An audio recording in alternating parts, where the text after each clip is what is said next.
Welcome to I Love Vibrant Health, Lesson 1, and the topic is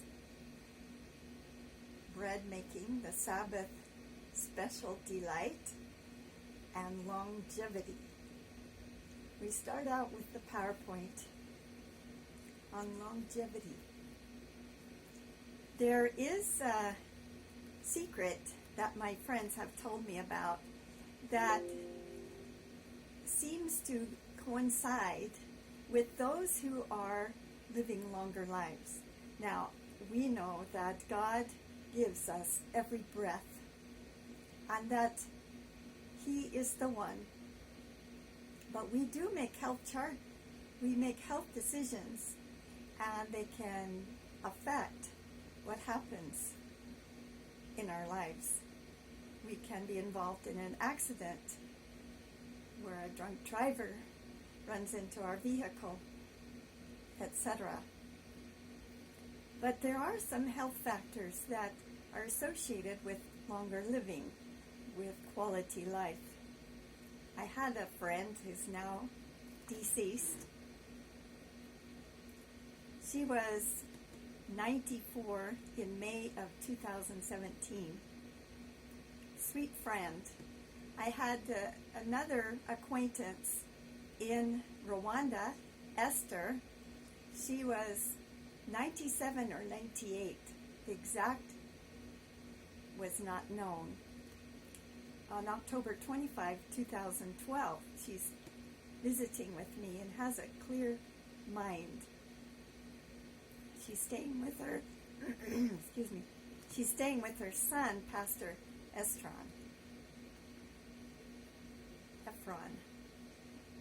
Nayamaswa. He was born in 58, and he was the last of Esther's 9 children. Now, what is it that made Esther live so long?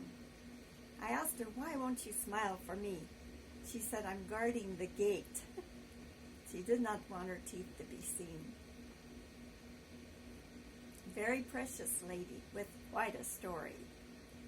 She lived through the horrors of the genocide, and she was attacked, and she and her husband were stripped of their clothing by some young boys, and they were robbing their home and taking their animals and making her miserable.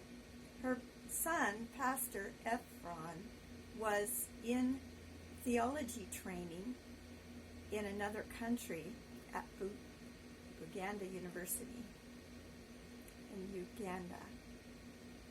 And he had a dream that his mother and father were attacked in the genocide and that they were in dire straits. They ran and hid their naked bodies in a cave, and they were hungry and cold. But every day she had a special place. She swept the leaves away and knelt down and prayed to God. She had taken care of a missionary who had come to Rwanda years before. She was a real dear friend to the missionaries, taking care of them. And God says that if you take care of His special workers, the missionaries, who risk their lives to take the 3 angels' messages to those sitting in darkness, that there will be special blessings, very special blessings given. So one day somebody wandered close to the cave and found her and her husband. As she called out to them, they were searching for sticks to make fire to cook their food. And she asked for some things, and they got it for her and her husband, and they were able to continue on with life. Things were very bad during that genocide. So, still, God gave her long life because He needed her testimony.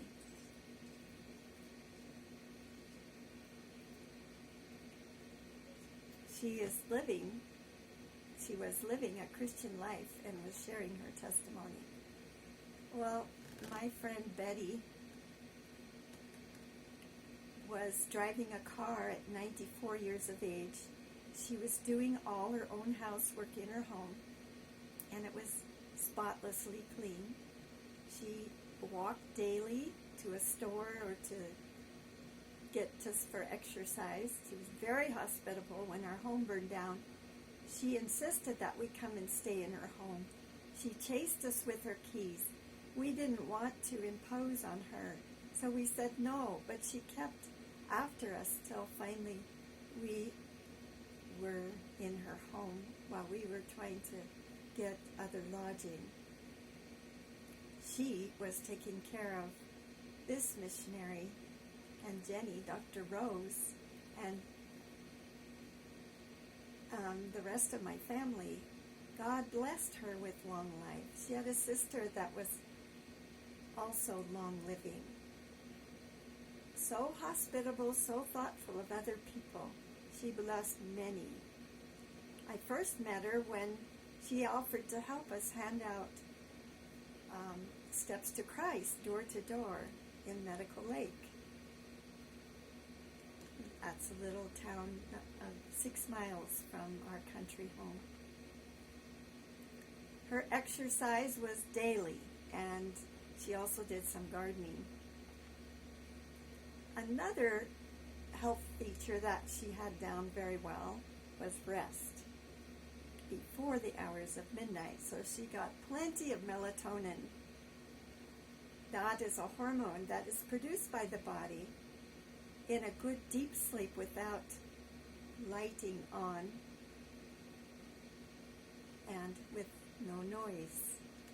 She was always in bed by 7:30 or 8 in the evening and up early. One must sleep only with an empty stomach, so the early last final meal and the early sleep is a very good practice for long living and quality living. The diet is also something special that she knew about. Vegetables, fruits, grains, and nuts. She was not using caffeine or drugs. She was not drinking the soda pop, none of the. She was drinking water. She was not using alcohol, she told me, and she never smoked. She didn't live with a smoker either. Not only do you cause these problems to yourself with the smoking, but anyone near you breathes it in the smoke, and she never used that. She lived a good life. 98 years for this woman. She had risked her life to save many children. In the time that the Jews were being killed, she was rescuing children. My Auntie Elsie, the sister to my grandmother. She lived nearly 101 years. And I asked her several years ago, please send me pictures, Auntie. I'm talking about long life, and I want to mention you and what you do. So she showed me how she loved to garden. Oh, my grandmother loved to garden too. She even had a nursery where she raised shrubs and sold them to help get money together to pay for her son's medical training. Aunt Elsie sewed clothes for orphans. So she sent me a picture of her work on that. I have another auntie that has died that started the orphanages all over the world, Alcian Fleck, and her husband was Ken Fleck. And they had long lives. They were always taking care of the orphans and had their orphanages all over. So Aunt Elsie was sewing clothing for them and sending. My mother set clothing that she had made also. Aunt Elsie told me that she worked in her garden an hour a day at least. She loved to garden. She was vegetarian, without any eggs, without any milk, following the health program. She also loved to make hats for the poor, and she collected Bibles for all the prisoners. She would send letters to encourage the prisoners to read the Bible. At church, when she drove to church, people knew that when her car was in the parking lot, it was not locked, and they could put Bibles in there. So she collected Bibles and sent them to prisons, and kept praying as long as she could do something to help others to know Jesus. She wanted to keep living to praise God. Long life. It's given by God in heaven. It's a blessing. It is a curse if you have the wrong attitude on life. But it is a blessing when you're reaching out to help other people. My father is pictured here, Vernon, and grandfather. My grandfather knew Ellen White, and he was baptized during their meetings along with his father, and they knew the health message. Right away, he began being involved in taking notes in the meetings, and also as he was so interested, he also became involved in publishing, where he would manage and go help other bookstores. And Grandpa was 85 when my own dad was 25. That means Grandpa was 60 when my father was born. Laura Logan was his second wife when his first one had died. Now, not only did they have long life, they had vigor and strength, and they homesteaded in Oregon. My auntie, the first daughter of Grandpa, lived 101 years from 1898 to 1999. Her name was Maybelle, and she was living in Southern Oregon when she passed away, but she kept saying, I don't want to die if I can still win somebody to Jesus. She gave Bible studies even in the assisted living center where she was staying. My Aunt Walida just passed away, and she also was long-lived. Genetics and lifestyle go hand in hand.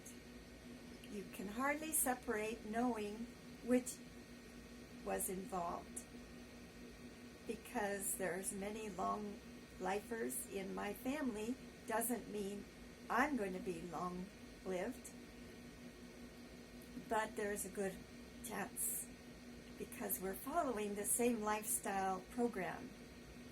There was a 104-year-old excuse me. There was a 104-year-old woman in Walla Walla area who was doing another degree at Walla Walla. She completed her history degree and graduated in June, I think, 2013. Now, a 110-year-old lady in Loma Linda was on the news. I was so fascinated. 110. She was coming out of the store at Loma Linda, and she had some canned goods and some tracts to share her faith.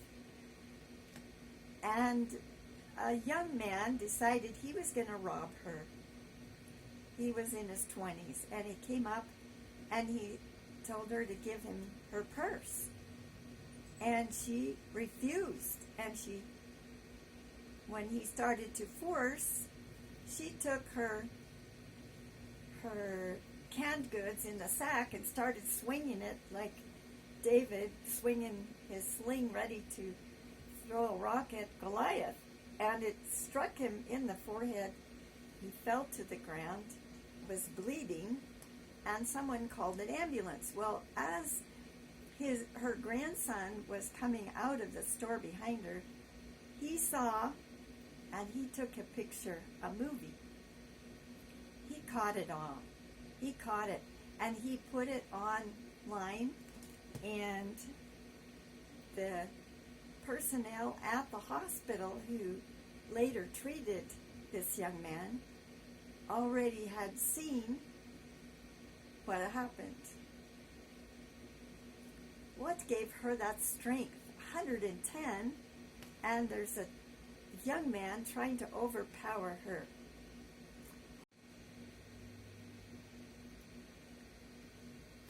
I want to share some health tips for longer lives and quality in that timing.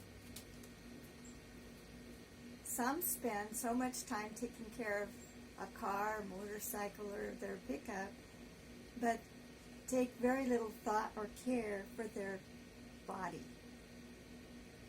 The priority should be on nurturing, caring for the body. We are God's temple, 1 Corinthians 3:16. And what we take in is important, or what we don't take in. 7 health factors were studied, and then I'm going to add some others that have been studied, but these 7 are factors used in calculating a person's age. Sleep 7 to 8 hours daily. No eating between meals. Eat breakfast regularly. Maintain proper weight. Regular exercise. No use of alcohol, and no smoking. So if you figure your age by following those 7, if you practice 7 of these health laws, then the number of health habits,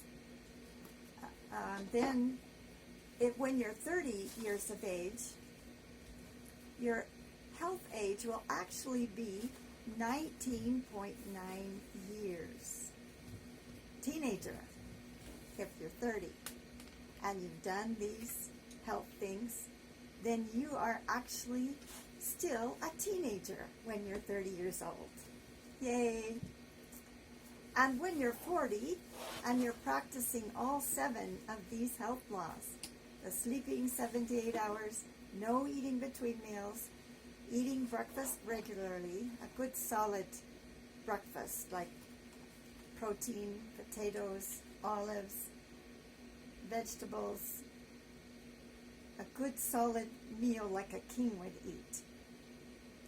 Maintaining proper weight for your height, and regular exercise, walking and gardening,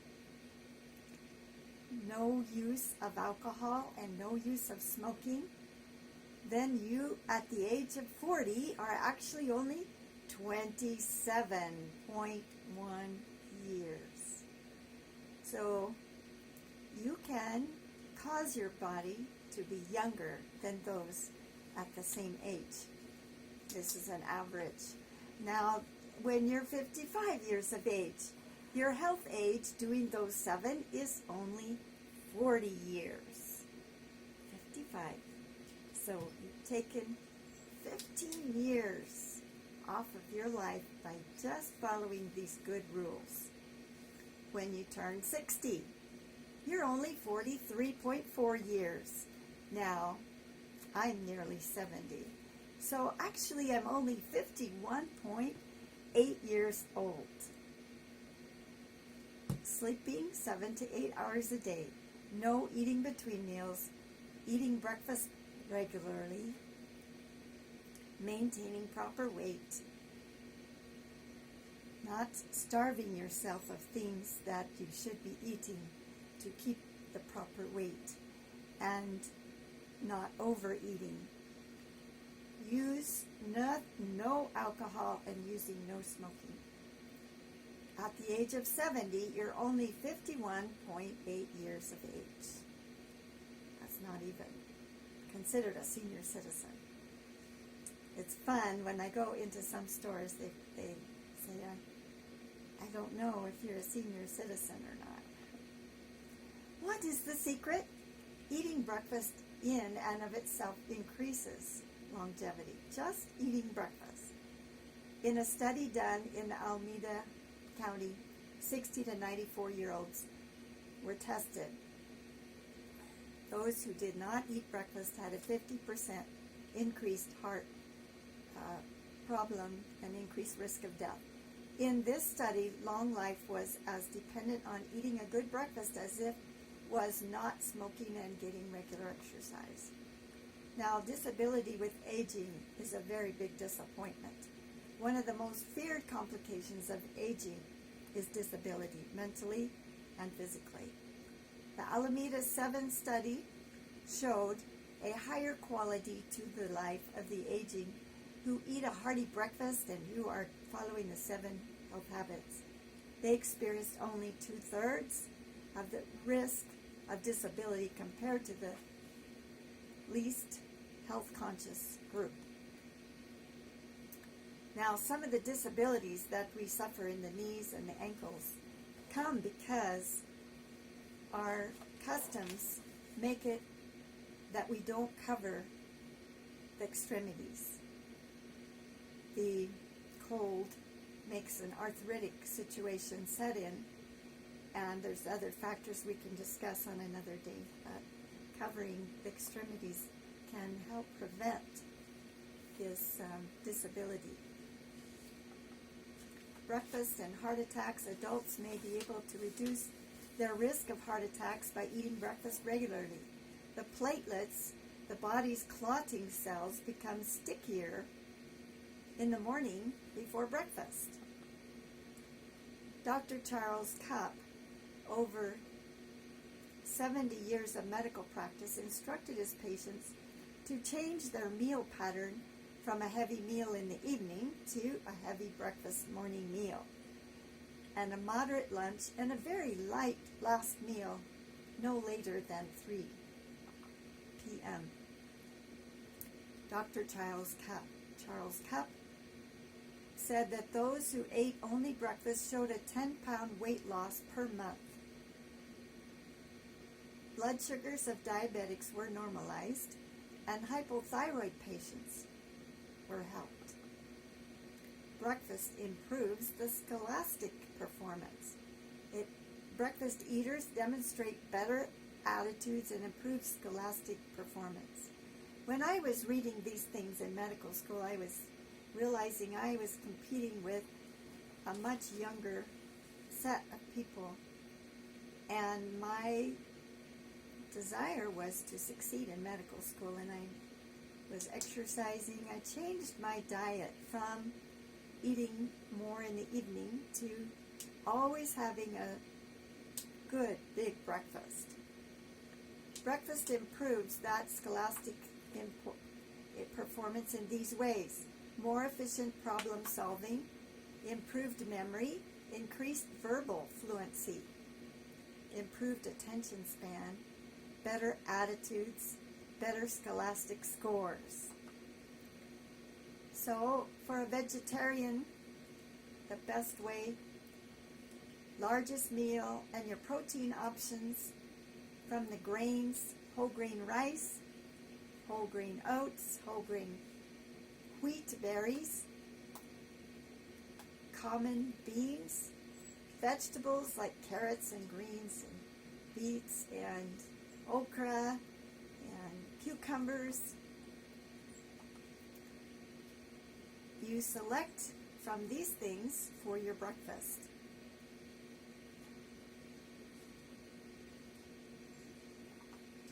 you avoid these things.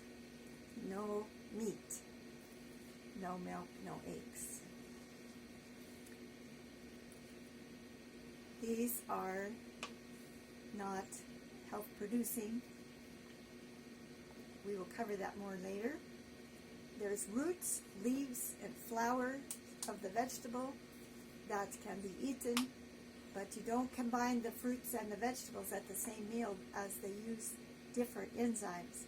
Now, if you are wanting a dessert, something sweet at the end, it is better to have a little tiny piece of fruit, small amount, not several helpings, but it's better to have that little piece of fruit as your dessert than to have pastry with sugars. Sugar blocks your immune system. It weakens the white blood cells' ability to fight bacteria. You want to increase their ability to fight. You need them to fight many things besides bacteria. The white cells are very important to you. And there's also another research that has been done showing that if you walk in the forest, there's an increase in your fighter cell abilities because you're breathing in chemicals that actually cause the body's immune system to be stronger, called forest bathing. So no sugars and forest bathing are going to help your immune system. You need to eat a variety, not the same thing every meal. There's whole grain rice of many kinds. There's red rice, brown rice, purple rice, black rice, wild rice. There are many kinds of rice. You don't have to do the same kind every day. And a good variety of the vegetables. You don't want the hot pepper, the sweet pepper, no spice. Yellow tomato, corn. See, there's a lot of variety, beans and beets. You don't have to eat the same every day. There's nuts, almonds, walnuts, filberts, pecans, peanuts, and macadamia. There's pistachios. There are many to choose from. Sunflower seeds are very important. They have protein, vitamin E. A tablespoon of sunflower seeds can provide 42.4% of your daily need of vitamin E. Also, zinc, a very important element, is zinc in the sunflower seeds. Plant that in your garden. So there's a picture of some breakfasts that are good and healthy for the body. There's peas and a variety there. You don't want a huge variety at one meal. 3 items is plenty. Then you add your olives. Olives should be eaten at every meal. There's another very delicious, complete meal. If you had these for breakfast, it will start your day off really well. This one is a pasta with meatless meatball made from the crumbs of whole wheat breads and sunflower seeds and other things that make a nice little meatless meatball. So make a pledge today that with God's help, you want to do these 7 things. These 7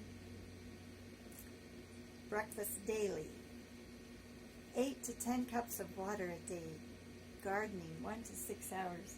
I'm having fun even when it's too cold to plant my garden.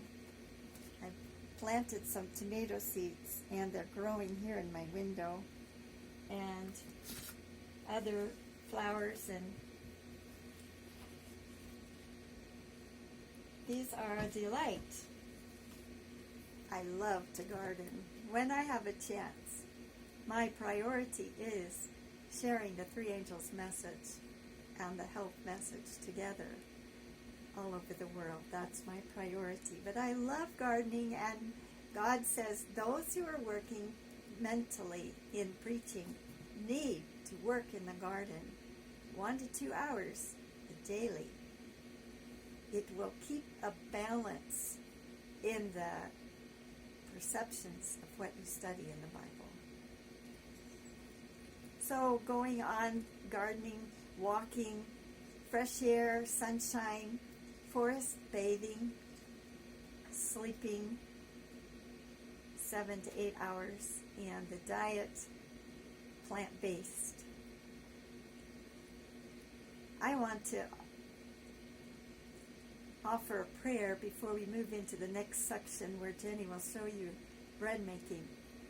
This prayer includes those who are suffering losses and for our health. Let us pray. I'm kneeling. My Father, I ask that you will help us in our health choices, that we will be reminded if we forget, for we are now pledging that we want to have our bodies as your temple. We want to invite you into our hearts, and we know we have to persevere and we have our part to do, and that you will strengthen us. We're sorry for those who are suffering from the COVID-19 and their losses of the family members, the grief. Please comfort them, Father. It's such a difficult time. And I'm praying for health and vibrant health, that we may be able to share the three angels' messages, that we may be able to bless our families and not be a burden. Where I'm asking for mental health, that we may be able to remember what you've taught us and lead the family in following these things and reminding each other. And I thank you that you have heard my prayers. I ask that you will help us to persist in learning more about your health. In the precious name of Jesus, amen.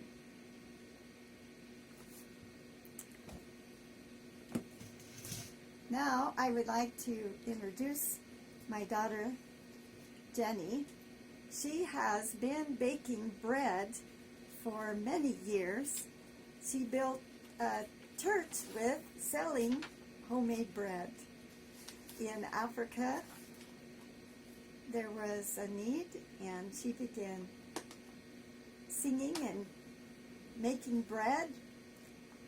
Here is the way we build a church, build a church, build a church. Here is the way we build a church, one loaf at a time, one loaf at a time. And many people gave donations, and the money came in, and we got the church together. God, and also she did for Bibles. Now, she has really enjoyed making bread, and I'm so glad I taught her to start making bread when she was young. I used to make bread for my family when I was a young girl. Every Sunday, I would make 9 loaves of bread. My mother taught me, and my father enjoyed the homemade bread. I encourage you to learn to make the bread. Then you don't have the items in there that they have to put in bread to keep them from getting moldy on the shelves. And I encourage you to make the bread because you know what's in there. We are not to have the milk and sugar together, and it's in most of the breads that you buy on the shelf. You'll find milk and sugar together. And the milk is not a good combination. It turns to alcohol with milk and sugar. Also, you are to wait 2 days before you eat the bread that you make, so that the yeast is all deactivated. Otherwise, you will have gas and some other problems. God took the time to tell us, you wait 2 days. And you can freeze it or preserve it in other ways, keeping it in a refrigerator or drying it. Some people like to dry it into toast. keep it from getting moldy. I love homemade bread. Jenny, show us how to make. Now, as she is making the bread, I want you to also think about making Sabbath a delight. When you have something special, the Sabbath items that you put together, like grape juice and some candles, they make the family recognize that the time is near for the Sabbath to begin because you're busy preparing these things. The Sabbath is a very precious thing to us. We sing about it. We rejoice when it starts. We're glad that we don't have to do any work, but we can spend the whole day studying Bible, sharing, and giving to others God's wonderful love. Jenny, show us this good bread.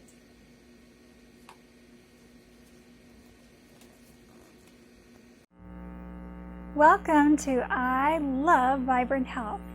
This is the first section in our series on health. Today we're going to be looking at how to make bread. We're going to be making several kinds of bread. One that is for your everyday bread that you can slice. We'll be looking at how we can use that same recipe to make pizza buns and dinner rolls and all kinds of things. And we're going to be looking at how to make a special bread for Sabbath called challah. And that one is really fun to do. It makes Sabbath so special and a delight. So let's get started, shall we? Yeah. We have already put our warm water measured out. So I'm going to go ahead and start the challah because it takes the longest. And our recipe list, let me go ahead and read the ingredients for challah. It makes 2 large loaves, and it's 2 cups unbleached all-purpose flour, 6 cups whole wheat flour, and we save the last cup towards the end when we're kneading the dough, and we lightly flour the surface. And 3/4 cup vegetable oil. I like to use olive oil, and 1 cup agave or maple syrup or honey, and 2.5 cups warm water, 1 tablespoon salt, 3 packets of yeast or 3 tablespoons of yeast, and soy milk or agave nectar mixed with almond milk. That's for the basting. So in a large bowl, we are going to combine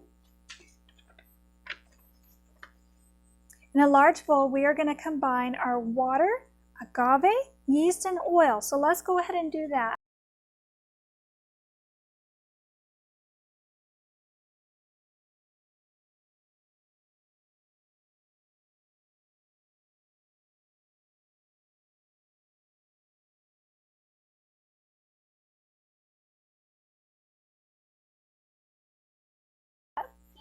I will do it, okay? Okay, you're going to be a good mixer for me. So we need 1 cup agave oil or maple syrup. I'm going to use maple syrup. So here's our cup. Yeah, I'm going to get like a cup. You want to pour it in there? There you go, and you mix it up. Be careful because we want to keep the water and things in. It's really fun to get your kids involved as they get ready for Sabbath and make this special treat. Makes them really look forward to Sabbath. So we have our water, maple syrup, yeast. We need our yeast, so 3 tablespoons of yeast.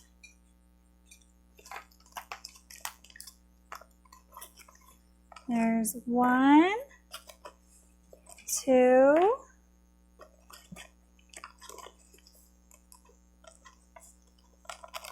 3. Okay, go ahead and mix that up. Gentle, gentle, slowly, okay? Yeah. And then we do our 3/4 cup of oil.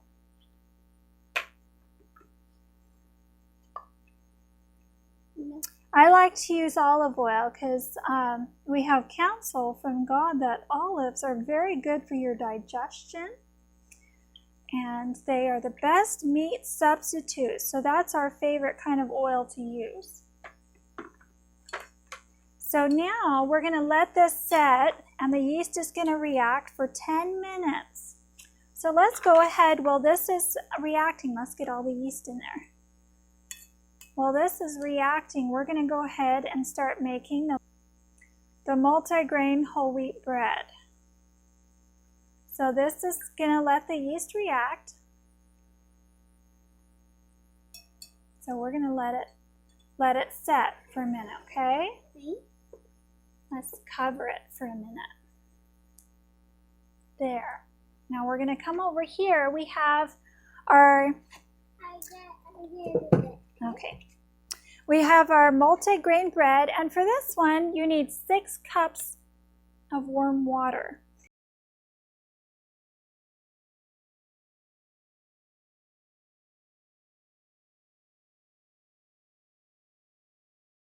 Well, I already measured it out, and it's in there. Now we need 4 tablespoons of yeast. So let's grab our yeast again. And I like to use a Bosch mixer. You don't have to use a Bosch. You can make it in a bowl. It just makes it a lot easier on your hands. 1, 2, 3, 4. Now we'll add our 1 cup of oil. I need to pour it in, okay? I'm gonna pour it in, okay? Mommy's gonna measure it out here. You gonna help me hold that? Thank you.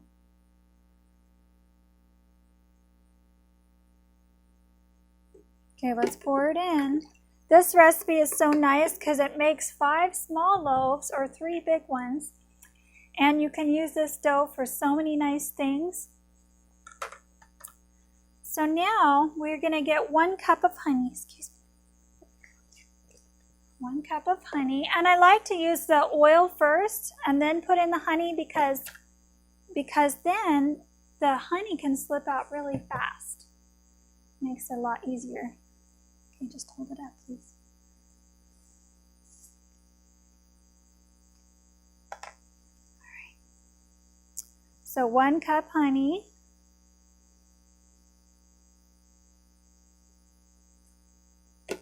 Pour it on in there. Good.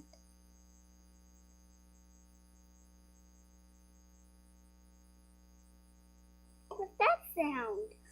What's that sound? Okay, now we're going to turn on the machine and let it mix that up, and then we're going to let the yeast react.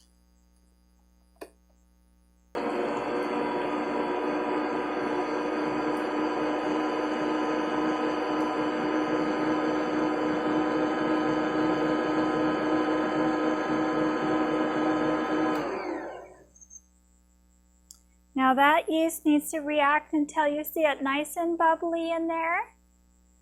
So we're going to let it react a little bit. Shall we peek on this one, see how the yeast is reacting? Yeah. Let's see. Oh, yep, it's just starting to, but we're going to let it react for another 5 minutes.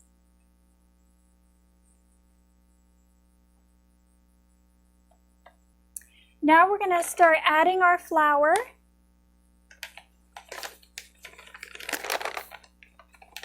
This recipe calls for about 8 to 10 cups of flour because you're making a lot of loaves. So, and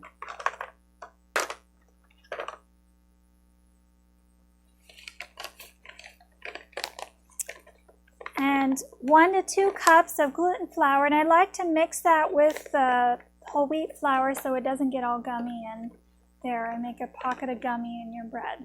So here's 1 cup of flour.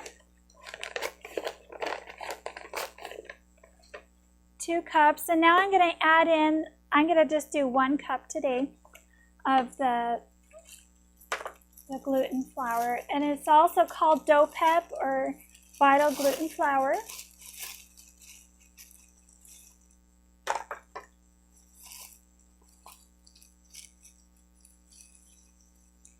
Those are 1 cup in there. And I'm going to put in the 1 to 2 cups of unblanched flour, or all-purpose flour. 1, 2. And this flour, I like to do it 100% whole wheat sometimes, but this one makes it rise a little better when we add in the unblanched flour. So we're going to go ahead and turn the mixer on again.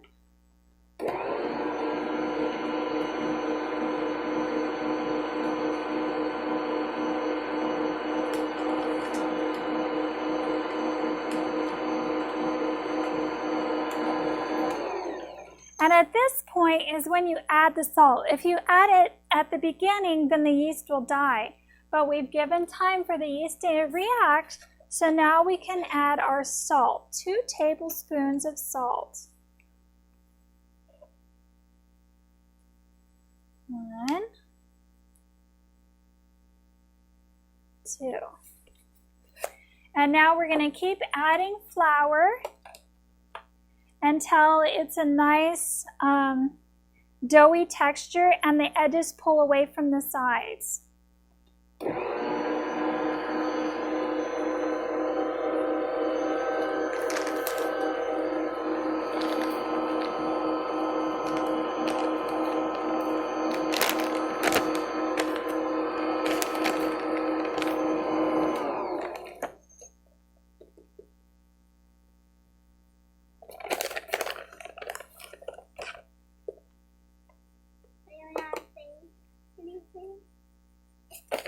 I'm adding flour.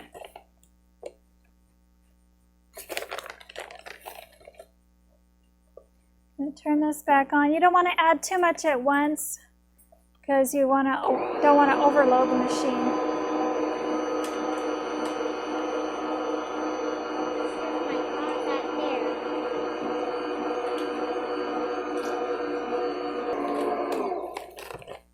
I'm going to add more flour. It usually takes a whole 5-pound bag of flour.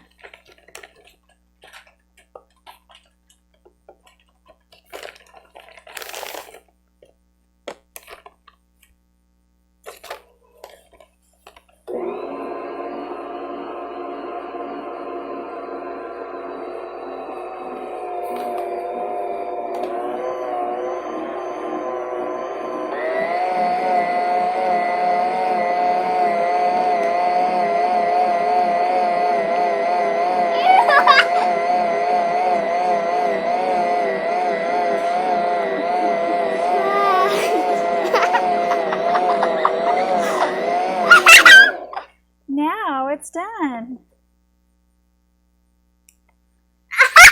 So we're going to let that one rise a little, and we're going to come back to our challah. Look at that. Can you see the difference? It's all nice and bubbly, and the yeast has completely reacted. So let's go ahead and add our other ingredients. So we're going to add 2 cups of all-purpose flour.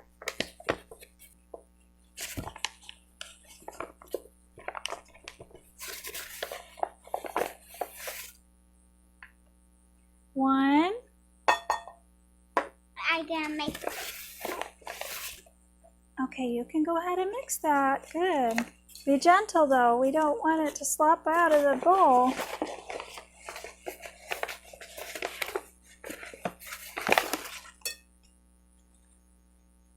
2. Okay, now we mix that up. And we're going to add 5 cups of whole wheat flour. Let's pick up. 1.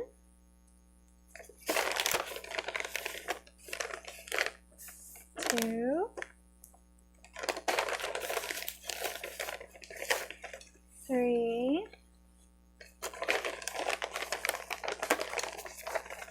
4. I'm getting number 4. 4. And here comes number 5. There's 5. Okay, mix it up real good. Okay. It says stir well, then transfer mixture to a clean, lightly floured surface. So it's getting hard, isn't it? So I'm going to start mixing this.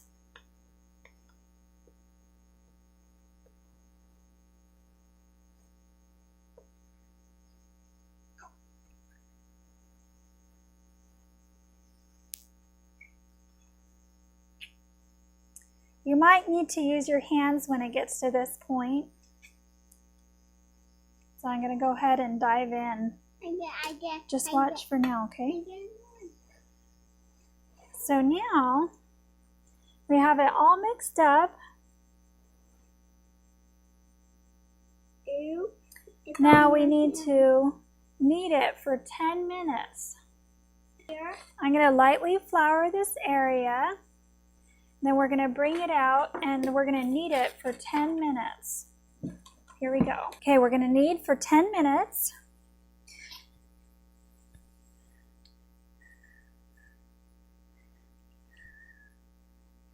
Don't knead it. Here we go.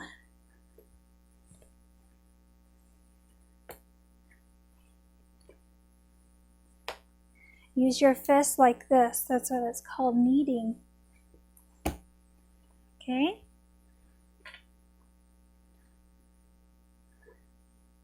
Need some more flour here. Thank you.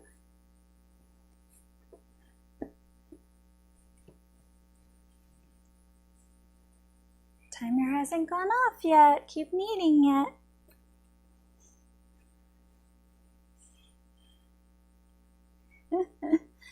As you keep kneading it, the dough keeps getting stiffer and stiffer. Let's get some more flour.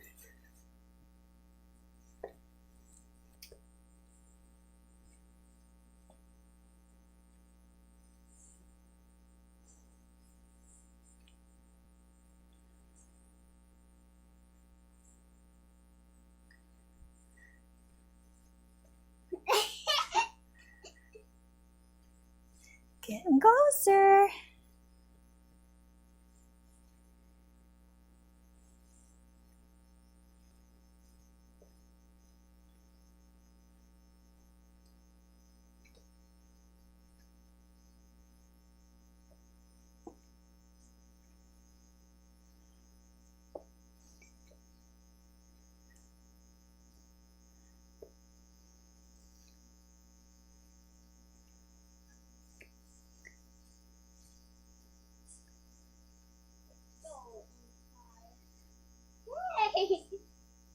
Did you get in the salt? As be going, that would be going, that was another one. Now the reason why we do this so long is because it's going to make a stiffer dough so that when we braid it, it's going to be nice and pretty with the braiding. Now it gives it that wonderful texture of challah. So the next thing we're going to do, once we get this all kneaded, we're going to lightly grease a bowl with, you can use either Pam or just put some olive oil on your hand and spread it around. Then we're going to let this rise in the bowl covered with a cheesecloth.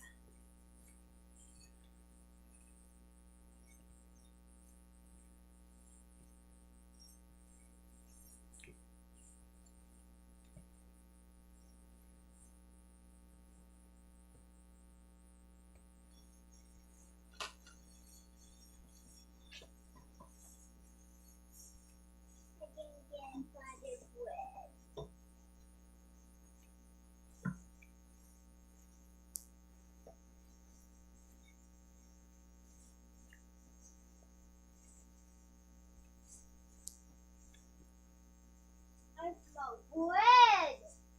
I smell bread. Yummy, isn't that a wonderful smell? I smell bread. There's nothing like the smell of fresh bread being made.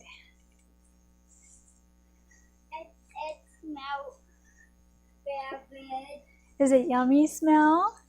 Yeah. Yeah. I want to eat it. You want to eat it? Well, we have to wait a few hours because we have to wait at least 24 hours for the yeast to die. But we've been giving counsel in the spirit of prophecy that we need to wait at least 2 days. Not for 2 days. I know it's hard to wait, isn't it? Because it all smells so good, but this is part of temperance.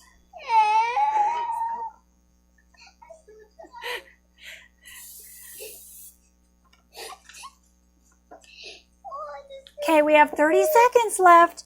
30 seconds. Sit up, nice, sit up. 30 seconds, and then we're going to put it in our bowl. We're going to cover it with a cheesecloth.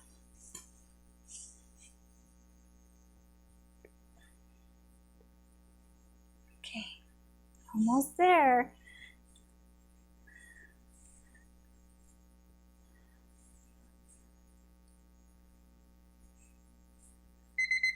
Yay, it's time. Okay, now we're going to put it in a lightly greased bowl. And we're going to cover it with a damp cheesecloth. It's usually good if you put it nice and warm, the cheesecloth. And wring out on the water so it's just damp. It's not wet. And you lightly grease the bowl so that when it's rising, it doesn't get all stuck on the bowl. So we're going to go ahead and cover that. And we're going to set it aside. And we're going to get out our other recipe that we just finished. So this is the challah, and we're going to let it rise. And we're going to finish out our multigrain bread recipe.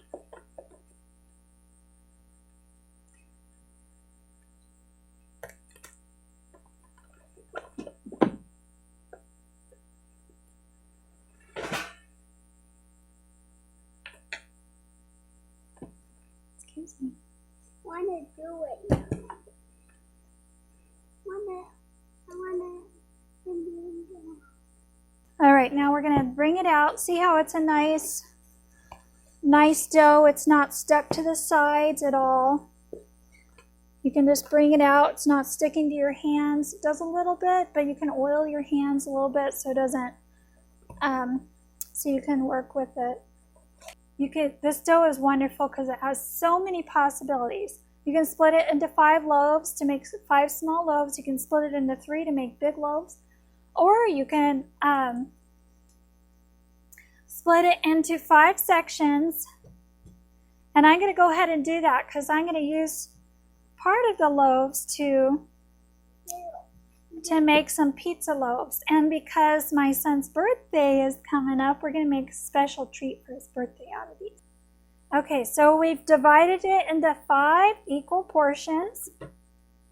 So now we're going to put some of these for making loaves. And you just kind of make it into a loaf.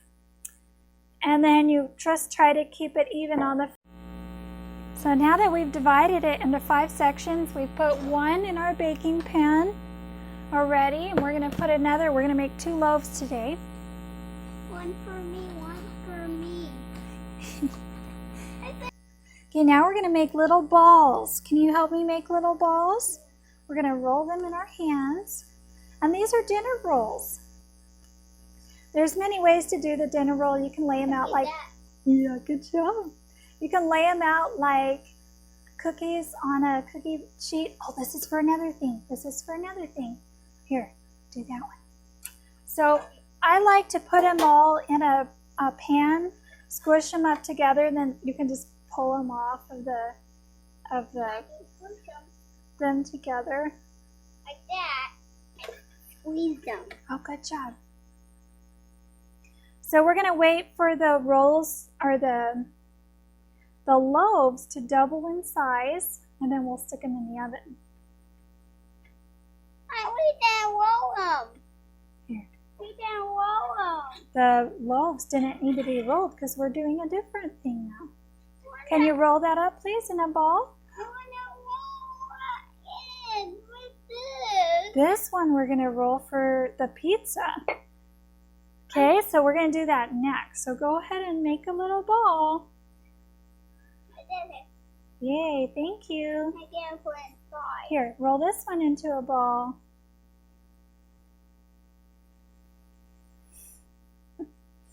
Here, roll this one.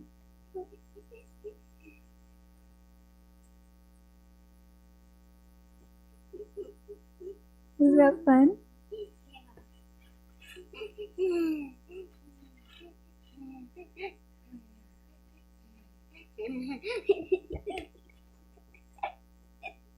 Here, roll this one. Oh, let me help you with that one. I roll it on the top of the cutter. That was silly. Top of the cutter.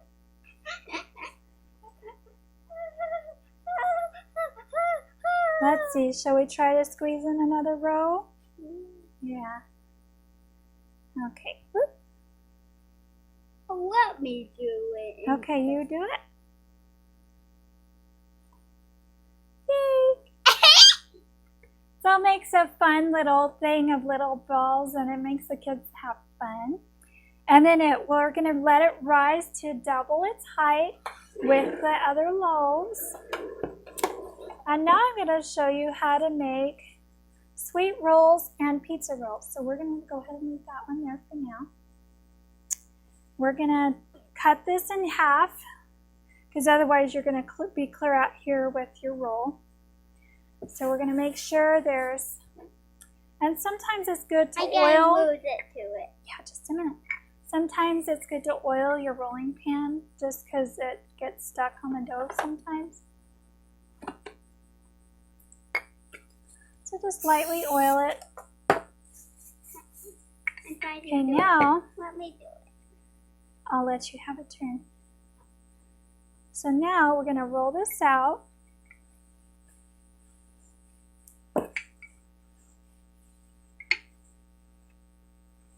You? Going to stretch it out a little bit. Are you gonna do it too? Yeah, I'll let you have a turn. Okay, your turn. Okay, Mommy's turn.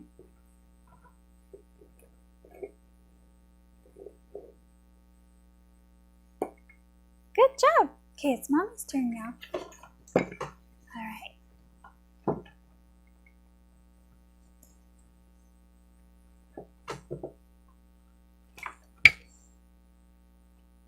What? Why are you doing that with my finger? Oh, whoops. Can you move your fingers? I can't. I'm doing that.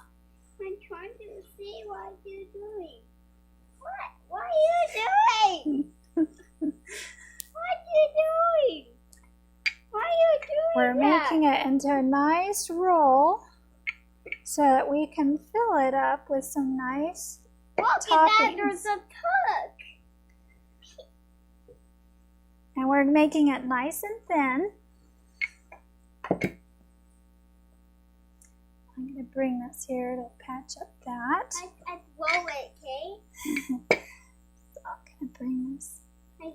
You're kind of pushing down as you're rolling. Oh, let's leave it there, please. Leave it there because we're going to put our nice yummies on top. So now you're going to decorate it the way you would a pizza. My favorite things to put in it is chopped olives and sometimes some veggie meat. And then if you have a vegan cheese you like to put in, that's a good thing to put in. So I'm going to go ahead and get the toppings. I will get them. Okay? Why are you doing that?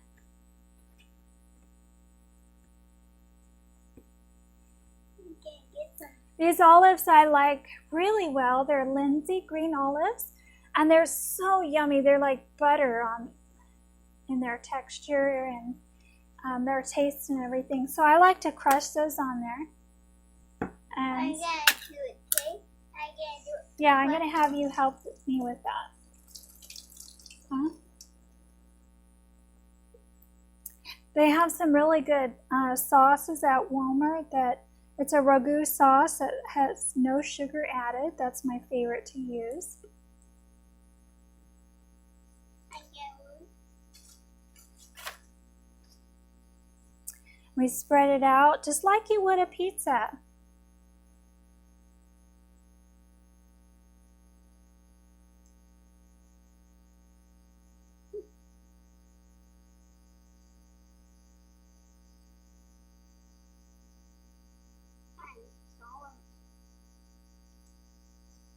Last night I saw this one and I said, oh, this will be perfect for me. Okay, now I'm just going to have these crushed on there. Do you want to help me crush them on there? Yeah.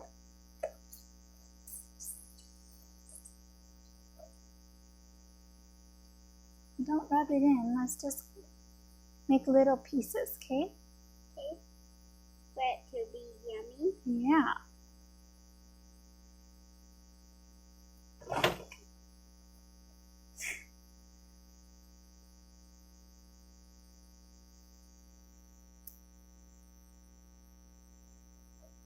Do you have any cheese?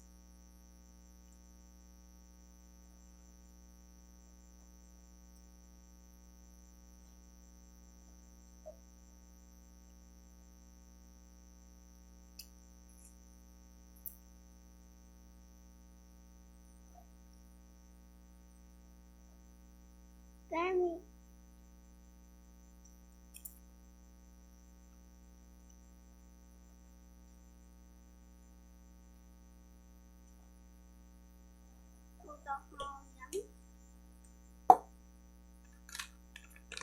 So a good cheese substitute is a Daiya brand. It has a good, especially if you have people allergic to soy or gluten-free, then this is a good substitute. I also like to make my own cheese, and I can share that recipe with you another session. But for now, we're just going to lightly put this on. looks like a pizza. Yeah, it does look like a pizza. This is going to be called pizza rolls. So now what we're going to do is we're going to carefully bring the edge here, and we're going to roll it all the way across. Gently, gently, gently. Thank you. All right, let Mommy help you a little bit here. And then on the end, you bring it up to meet the other and then kind of pinch a little bit so the toppings stay in there.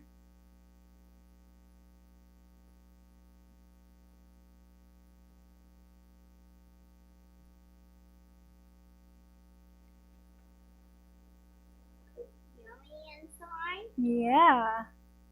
Then we're going to cut it. Where's that cut?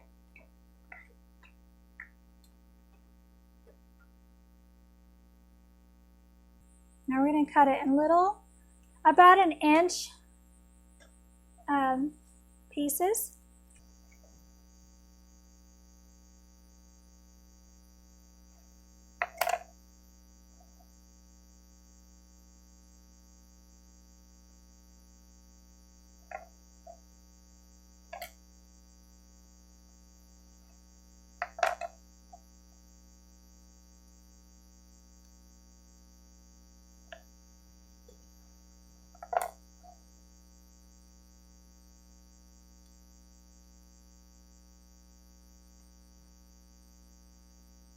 I'm going to give them plenty of space.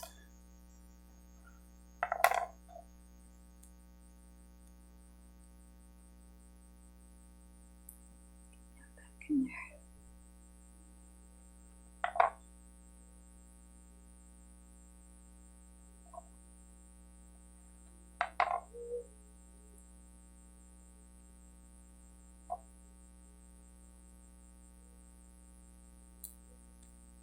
Space this out a little bit more here.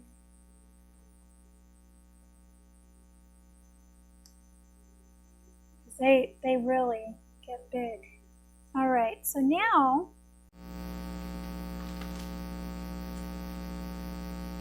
you saw that you could do pretty much anything. When you stretch it out, you could put jam in there, make it a sweet roll. You could put some little pieces of like peaches or mango or maybe some blueberries that you can put in there, and it really makes a fun treat. Or dates, raisin pieces. It's really fun. So you can get really creative with that. For the sake of time, I'm going to just make this into another loaf. And I'm going to make it into a big loaf. So I'm going to put the rest of what was in for these, because I remember we cut it in half. So I'm going to just add it to this one, and that's going to make it a bigger loaf. So it's nice for sandwiches and that kind of thing. So it makes a nice size of slice. So we're going to let that rise to double. So it's going to be up here when you put it in the oven. And the ones we've already been forming, they need to rise just a little bit more, and then we'll put it in the oven. So we're going to let those rise. Let's see how the challah is doing. It's been rising for a little while, but it still needs to rise. It's been rising for about a half hour, so it's going to keep rising for about another hour and a half. So we're going to let it cover, and everything's rising now. And I want you to see, this one is nearly doubled than when we put it in the pan. So it needs to rise just a little bit more.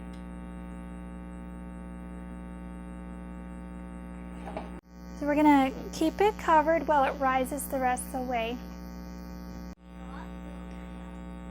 Okay, let's see how they're doing. It looks like the ones we put in the pans first are ready to go in the oven.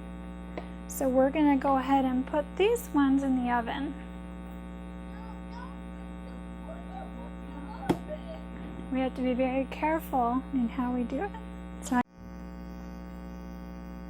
So it's been 2 hours on our challah. So I'm going to go ahead and punch it in the middle.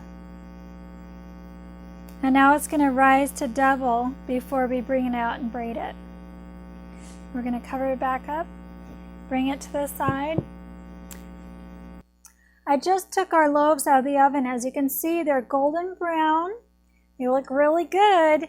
We're not going to jiggle them out of the pan yet. We're going to let them sit in the pan for a few minutes until they're cooled down so that they don't go flat on the top.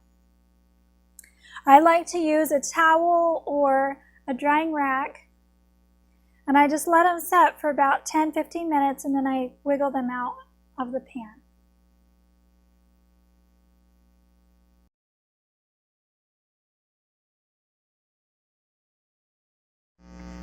Looks like our challah is all risen and ready to braid. So we're going to lightly flour the counter.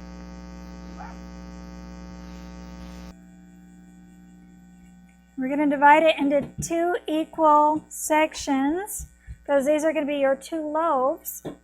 Then we're going to divide it into 4 strips.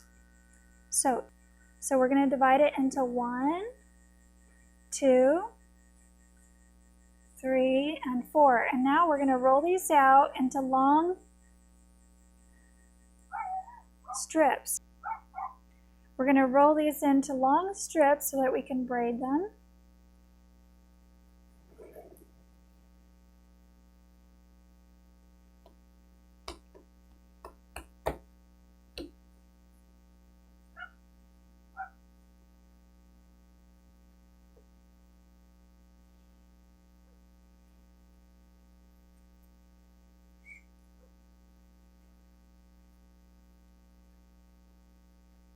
You did it. Good job. Like that.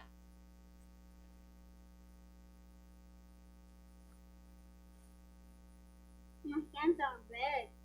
So big. You can do this one. And did this one. I did this one. Good job.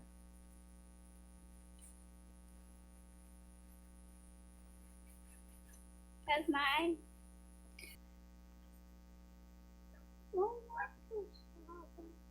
You like to get treats? Yeah, no, for Sabbath. Okay, now you just kind of connect them at the top here, and then you bring it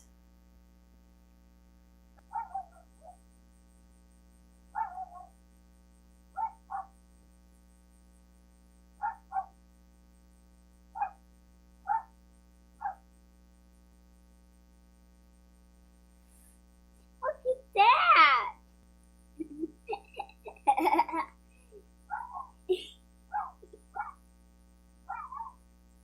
So there's the first one.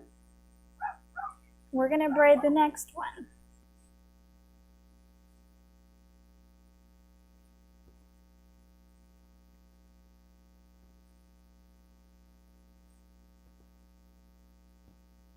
I love the symbolism with the Jewish way of celebrating Sabbath.